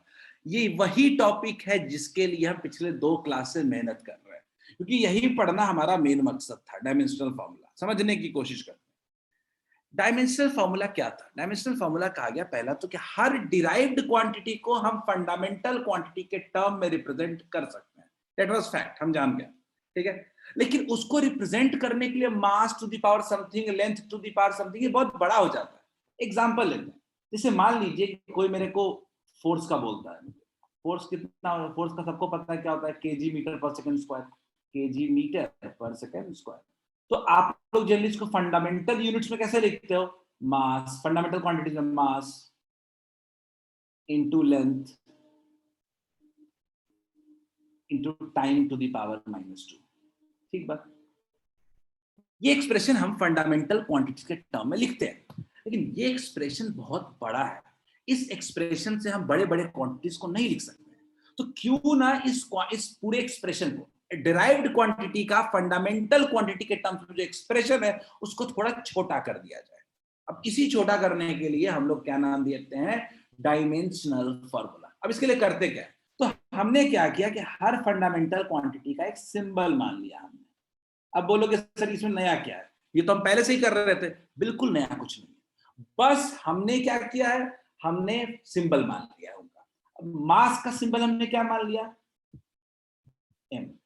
लेंथ का सिंबल क्या मान लिया हमने? l। और टाइम का सिंबल हमने क्या मान लिया? t। अच्छा, पावर कितना कितना है? तो मास का पावर कितना है? 1। लेंथ का पावर कितना है? 1। टाइम का पावर कितना है? -2। This is called dimensional formula. This is called dimensional formula. क्या सबको मेरी बात क्लियर है क्या?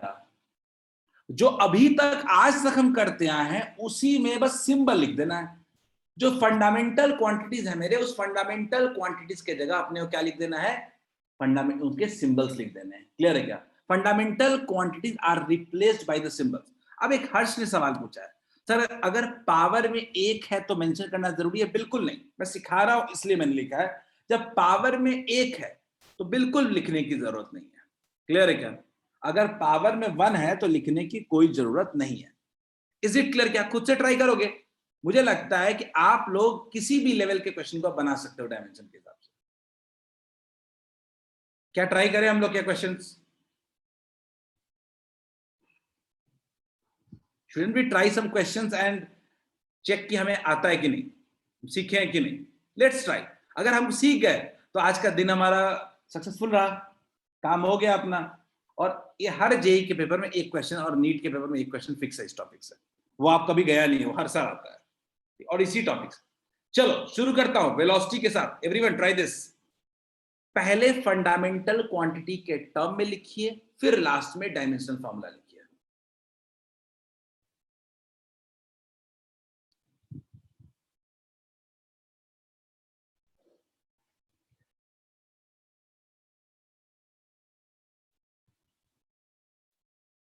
Excellent, Arnav. Very good. Very good, Sunny. Vivek, very good. Ishank, very good. Excellent. Amrit, excellent.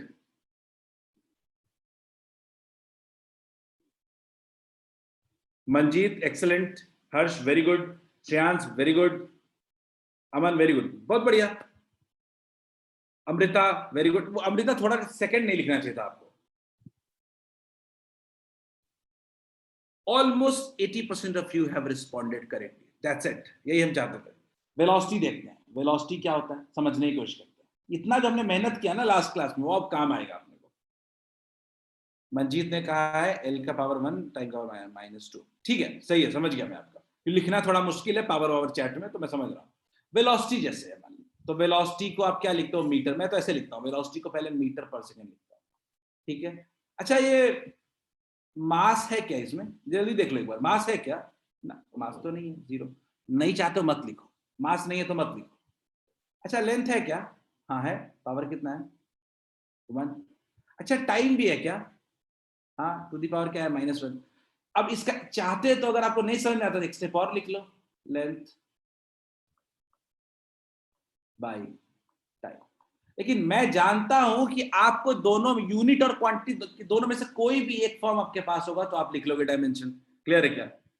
किसी को भी दिक्कत है क्या इसमें? Anyone having any doubt just raise your hand. समझाऊंगा तभी आगे बढ़ूंगा।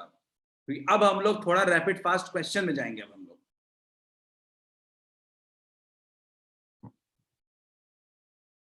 किसी को डाउट नहीं, हैंड रेज किसी ने नहीं किया है, तो चलो अब हम लोग क्वेश्चन की जर्नी में जाते हैं। Everyone go ahead. Momentum, go ahead, only 30 seconds time. I got 3 answers, very good. Ujjwal, Shreyansh, Arnav, किसी का गलत नहीं हुआ अभी तक।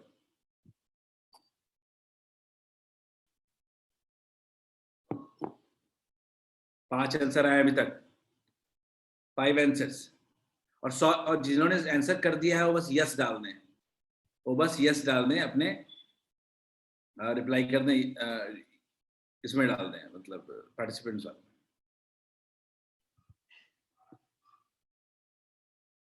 ओके, मंजीत है आंसर, अमन है आंसर, दिशांक है आंसर। आई थिंक किसी का गलत नहीं हुआ अभी तक मेरे पास। कुल मिला करके नहीं नहीं नहीं, छोड़ दो सनी, कोई जरूरत नहीं है। 1 2 Dishank, 3 Vivek, 4 Amrit, 5 Sunny, 6 Amrit, 7 Shreyansh, 8 I got 10 answers guys. बाकी लोग 10 आंसर आ चुके हैं मेरे पास। Still you all can answer. Amrit, आपका आंसर शायद नहीं आया, अमृत ट्राई करो। अंशु ट्राई करिए, करिए, हो जाएगा। मंजेश सही है। क्रिश आपका आंसर शायद नहीं आया अभी तक, क्रिश ट्राई करें, you will easily get to. Krish बिल्कुल सही है, आ गया, वेरी गुड। मानस ट्राई करो, आ जाएगा। अच्छा, अमृत ने आंसर भेज दिया था, सॉरी अमृत, देखा नहीं था। प्रदीप प्रफुल्ल ट्राई करना, प्रदीप प्रफुल्ल ट्राई करें, ठीक है, ओके। चलो गाइस, लेट्स गो अहेड। अभी इस पे दिमाग क्यों नहीं, रौनक ठीक है। मोमेंटम सबको पता है, मोमेंटम होता है मास इनटू वेलोसिटी, यानी केजी मीटर पर सेकंड, केजी मीटर पर सेकंड। अब मास है क्या है, पावर कितना है 1, लेंथ है क्या है, पावर कितना है 1, टाइम है क्या है, बिल्कुल है -1, mlt -1 गया, ठीक है। इसको और लिख सकते हो क्या, mlt -1, 1 हो पावर तो लिखने की कोई जरूरत नहीं है, ठीक है। हो गया सबको, चलिए लेट्स गो अहेड, जल्दी। फोर्स,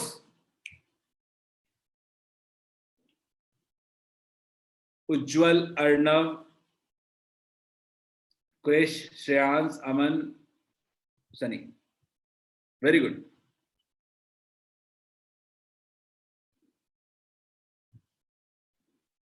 हर्ष, अमृत, एक्सेलेंट। रौनक,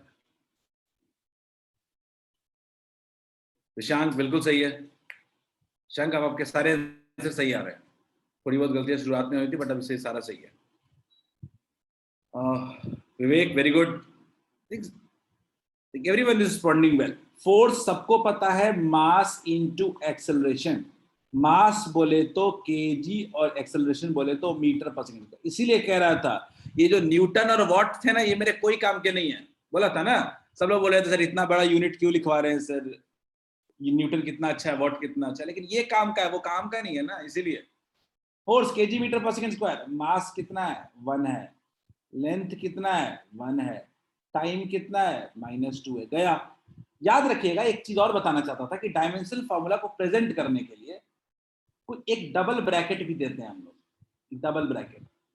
अगर कोई मुझे फोर्स का डायमेंशनल फॉर्मूला बोल रहा हो तो मैं कुछ ऐसे रिप्रेजेंट करूंगा, ये भी जरूरी है, समझ लीजिए, mlt -2। आज से अब से ऐसे ही रिप्रेजेंट करेंगे हम लोग, mlt -2। आई थिंक सबका सही है, लेट्स गो अहेड। अंशु आपका सही है बिल्कुल, let's try one more.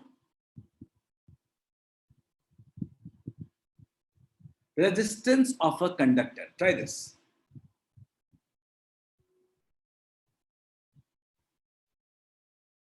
Very good, ये थोड़ा अपने को एफर्ट डालना पड़ेगा।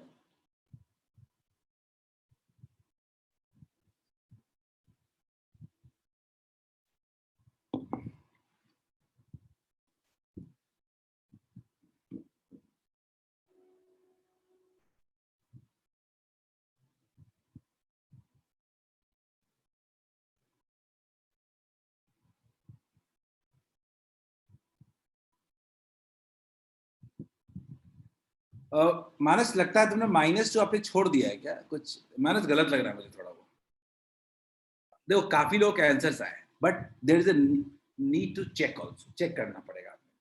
तो मैं तो आपको I square R T equals to energy पे लेके जाओ।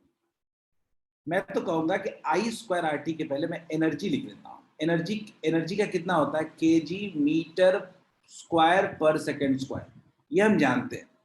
अच्छा, ये आई स्क्वायर का क्या होता है? एम्पियर का होल स्क्वायर, ठीक है। आर इंटू टाइम का मतलब सेकेंड। तो अगर आर पे जाते हैं तो कितना हो जाएगा? केजी मीटर स्क्वायर पर सेकेंड का होल स्क्वायर बाई एम्पियर का होल स्क्वायर इंटू सेकेंड। कितना बन गया? केजी मीटर स्क्वायर पर एम्पियर सेकेंड क्यूब। क्लियर है? यहां जो मैं बताना चाहता हूं डायमेंशनल फॉर्मूला के लिए, डायमेंशनल फॉर्मूला मतलब किसका? रेजिस्टेंस का डायमेंशनल फॉर्मूला चाहिए आपको। उज्जवल ने हैंड रेज किया है। उज्जवल बोलो, बोलिए उज्जवल। एम्पियर स्क्वायर होगा वो। ये 2, ठीक है। यस। मास का पावर कितना हो जाएगा यहाँ पे? 1। लेंथ का पावर कितना हो जाएगा? 2। बिल्कुल ठीक है, लेंथ का पावर हो जाएगा 2। अच्छा, टाइम का पावर कितना हो जाएगा? और करंट का कितना हो जाएगा? करंट को जनरली आई और ए कुछ भी लिख सकता हूं मैं, आई लिखूंगा हमेशा डायमेंशन फॉर्मूला में, ठीक है। Is it clear? आई देखो ऋषांक, आई और ए दोनों लिखते हैं। अगर एग्जांपल देखोगे तो आई और ए दोनों लिखते हैं, हमने बताया। देखो ए और आई दोनों लिखते हैं करंट में।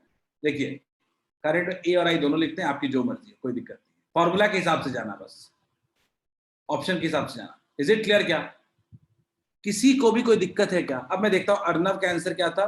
t-3 a-2 बिल्कुल सही था। ऋषांक आपका भी आंसर बिल्कुल सही था। मंजीत आपका आंसर थोड़ा गड़बड़ था। रौनक आपका आंसर सही था। नहीं, मंजेश थोड़ा गलत था। अंशु आपका आंसर थोड़ा गलत था। -2 होता तो सही हो जाता बस। रौनक आपका माइनस साइन मिसिंग था। अमृत आपका आंसर सही था आपका, ठीक है। आई जस्ट होप कि सबको समझ में आ गया होगा। Is this clear to all of you? क्या ये डायमेंशनल फॉर्मूला का फंडा सबको क्लियर है क्या? आज के बाद कभी अपने को डायमेंशनल फॉर्मूला दिया जाएगा तो क्या हम निकाल लेंगे क्या?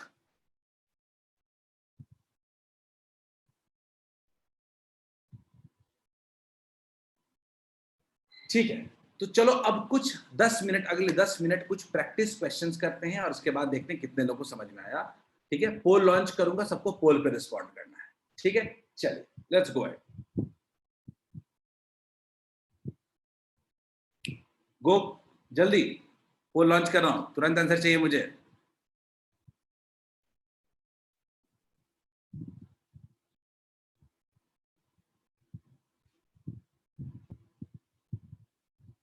मैं आप लोगों को एक फॉर्मूला का चार्ट आपके नोट्स वाले ड्राइव में ही दूंगा। सब लोग उस चार्ट को अपने पास हमेशा रखेंगे। ये 11th से 12th में यूज किए जाने वाले सारे फॉर्मूला दिए रहेंगे। होता क्या है कि इस चैप्टर की खासियत क्या है कि इंडिपेंडेंटली कोई इंपॉर्टेंस नहीं है चैप्टर का, ये दूसरे चैप्टर के फॉर्मूला का यूज करता है। मैंने समझाने के लिए सिर्फ 9th और 10th के फॉर्मूले यूज किए हैं, लेकिन अब आपको 11th 12th के फॉर्मूले के बेस्ड भी डायमेंशंस निकालने होंगे, जो अगले दिन मैं क्वेश्चन कराऊंगा आप लोगों को। बस आपको वो चार्ट आपके पास होना चाहिए, फॉर्मूला थोड़ा होना चाहिए आपके पास। याद नहीं हो सकता अभी आपको फॉर्मूला, क्योंकि धीरे धीरे पढ़ोगे तब नहीं याद होगा। मेरे पास 12 रिस्पॉन्स आ चुके हैं, इसमें सॉरी 13, इसमें 12 सही है। Very good, that itself explains कि आपको समझ में आ रहा है।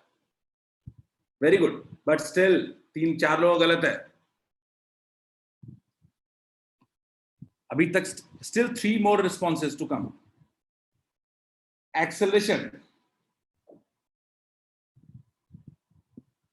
मीटर पर सेकेंड स्क्वायर, मीटर पर सेकेंड स्क्वायर। मीटर के लिए क्या होगा? L1, और टाइम के लिए कितना होगा? -2। मास नहीं है तो कितना हो जाएगा? 0। क्लियर है? कौन सा हो रहा है? ए हो रहा है क्या? बिल्कुल सही है मंजेश। तो 19 में से 14 लोगों ने सही रिस्पॉन्ड किया है। ठीक है, लेट्स गो टू नेक्स्ट।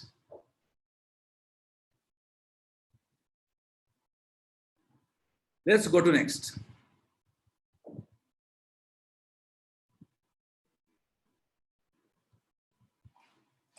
और अगले दिन थोड़ा हम डायमेंशन पे और बेटर क्वेश्चंस करेंगे।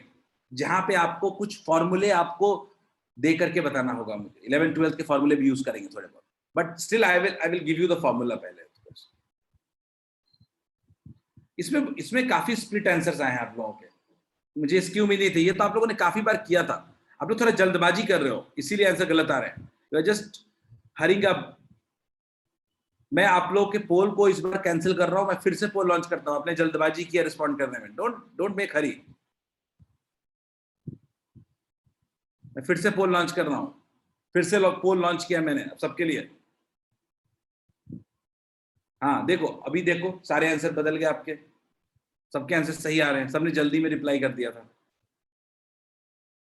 Excellent, very good. थोड़ा और, स्टिल 5 पीपल रिमेनिंग। ये तो जो अभी स्क्रीन पे आपके दिख रहा है वर्क का नहीं, ये तो रटा होना चाहिए आपको।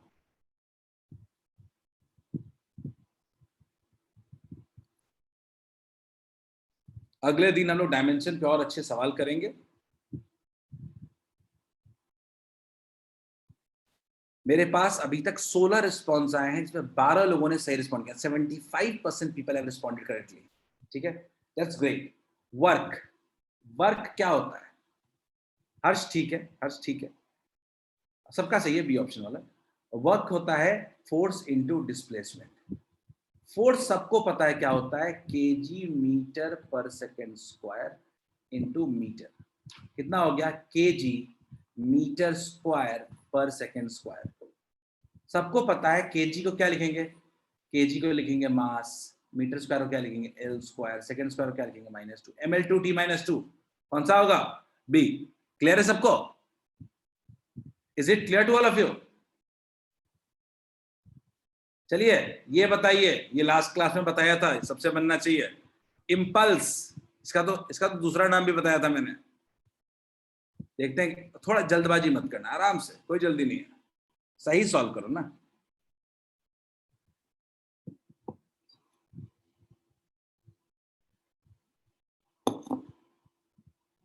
फिर जल्दी हो रही है, स्टिल काफी लोगों को सही है। जिसको भी इम्पल्स का दूसरा नाम याद है वो सही बनाएंगे।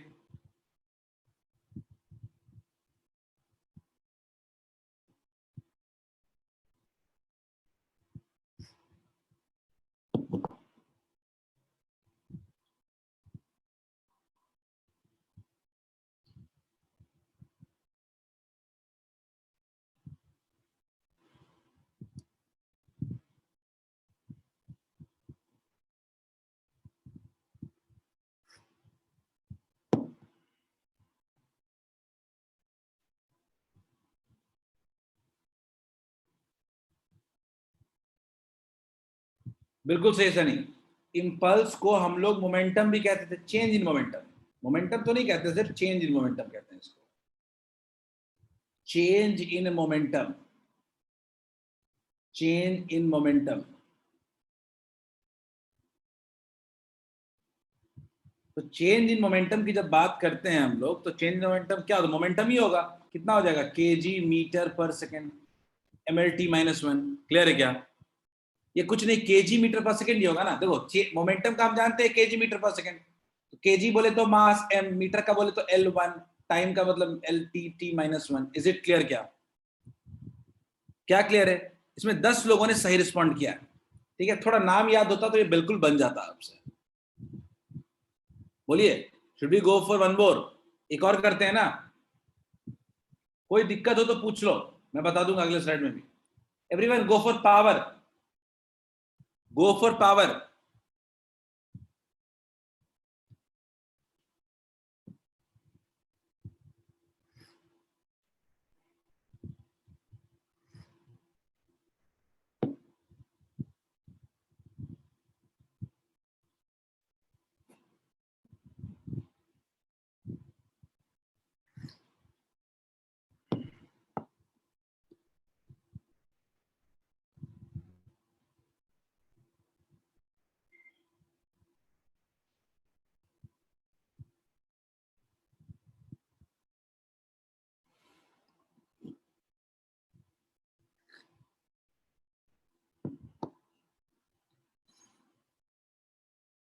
Very good, excellent. I've got 77% people responding correctly. Sorry, 80% plus. बिल्कुल सही मानस. पावर का मतलब होता है वर्क डन अपॉन टाइम. 18 में से 14 लोगों ने सही रिस्पॉन्ड किया है. Very good. Work done upon time. ये वर्क डन क्या होता है? सबको पता है कि वर्क डन होता है केजी मीटर स्क्वायर पर सेकेंड स्क्वायर बाई सेकेंड. कितना हो जाएगा? केजी मीटर स्क्वायर पर सेकेंड क्यूब. m हो जाएगा मीटर स्क्वायर का, L2 हो जाएगा और टाइम का -3 हो जाएगा. mL2t-3. Is it clear? क्या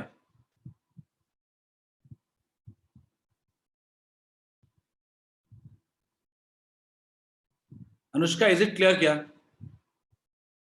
Anushka, it's your first class, समझ में आ रहा है क्या?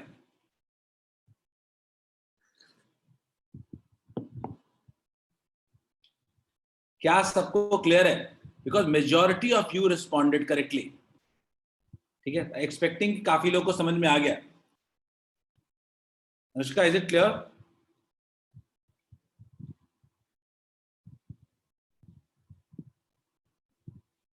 Try this electric pot. ये तो पकाया हुआ क्वेश्चन है. ये तो कम से कम जल्दी बना लो. ये तो हर जगह दिया हूं ये क्वेश्चन. ये हर जगह दिया हूं क्वेश्चन. अगले दिन थोड़े नए चीजें लेके आऊंगा डायमेंशन में, क्योंकि अब थोड़ा आपको आगे का भी हर तरह के डायमेंशन में क्वेश्चन करवाऊंगा. अभी तक सिर्फ 9th और 10th के टर्म्स यूज किए, सीख चुके हो आप. कोई क्वेश्चन आप सीधे क्वेश्चन देंगे आप बना लोगे. मैं पोल लॉन्च कर रहा हूं.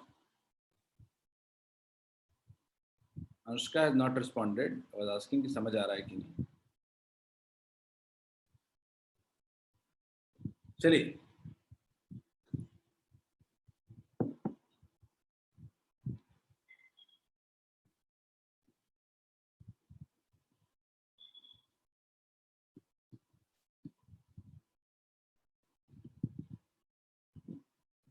Very good. बट स्टिल इतना जल्दी नहीं है, याद नहीं होगा. कोई बात नहीं, आप सॉल्व कर लो ना. चांस हुआ?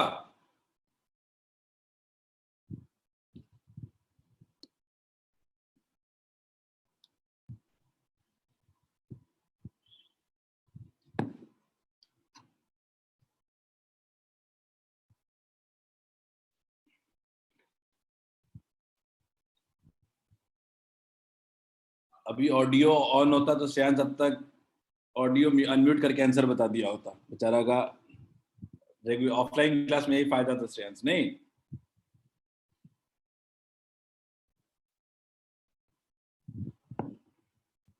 चलो कोई नहीं, शांति से पढ़ने की भी आदत लगेगी. तुम लोग ऑफलाइन में जब आओगे तो डिसिप्लिन दिखोगे मुझे.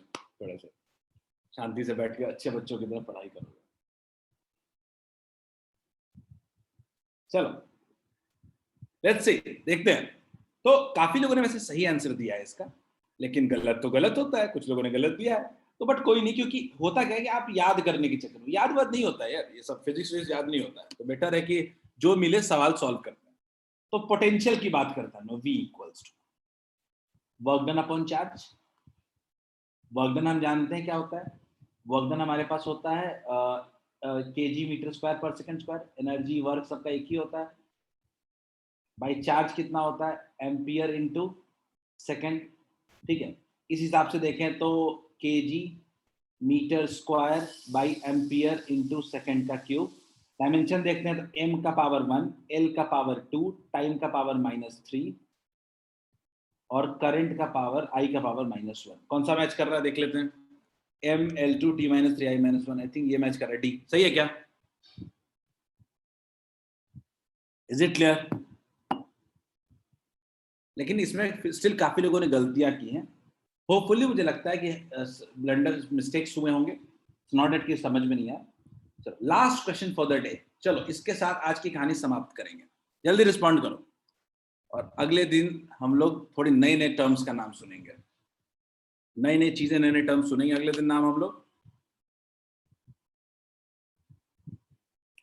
और इसी लॉजिक पे टफेस्ट ऑफ क्वेश्चन आईआईटी के आए हुए क्वेश्चन हम लोग सॉल्व करेंगे.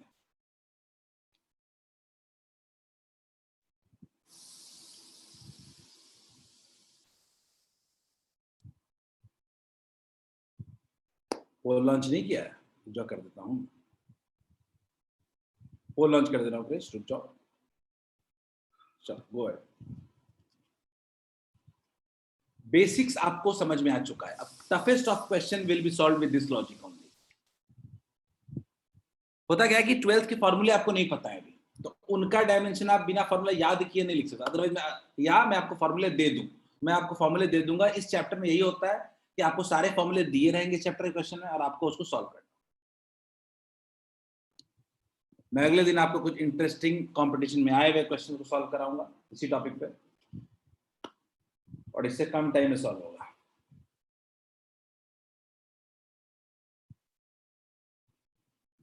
वेरी गुड, 13 लोगों ने सही आंसर दिया है अभी तक।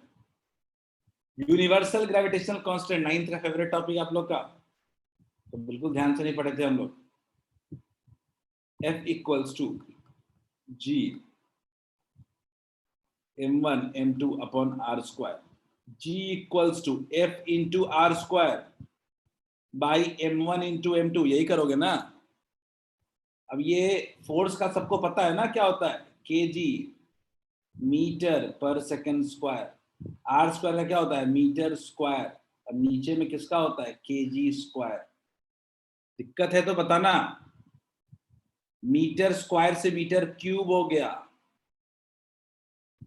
सेकंड नीचे में ऊपर गया, केजी एक कैंसिल होकर केजी नीचे बचा, और पर सेकंड स्क्वायर नीचे बचा। तो अगर इस लिहाज से देखें तो मास का पावर -1 है, लेंथ का पावर क्यूब है, और टाइम का पावर -2 है। कौन सा हो रहा है, कौन सा ऑप्शन आ रहा है, बी आ रहा है, B. 14 out of 18 people have responded correctly. Is this clear to all of you? क्या सबको डायमेंशनल फॉर्मूला क्लियर है, बोलिए। Hope you must have enjoyed the class. आपको कुछ नई चीजें सीखने को मिली होंगी, और नई चीजें हम अगले दिन इसी लॉजिक पे बड़े बड़े क्वेश्चंस को अगले दिन हम तोड़ेंगे, सॉल्व करेंगे, ठीक है। होप कि अगले दिन हम लोग जब मिले तो थोड़ा रिवीजन करके मिले हम लोग, ताकि हम लोग अच्छे टफेस्ट क्वेश्चंस भी इस टॉपिक से हम लोग सॉल्व करेंगे। अगला दिन हमारा मकसद बेस्ट क्वेश्चन सॉल्व करना होगा इस टॉपिक से। कम से कम हर वीक में कम से कम हम एक आईआईटी क्वेश्चन को सॉल्व करने की कोशिश करें। एक आईआईटी मतलब कि एक तरह का आईआईटी क्वेश्चन, एक ही से। चलो बच्चों, have a nice day, that's it for today. आज के लिए इतना ही। 11:26, only 4 minutes remaining to the class, ठीक है। चलो okay, okay guys, bye bye, have a nice day, study hard.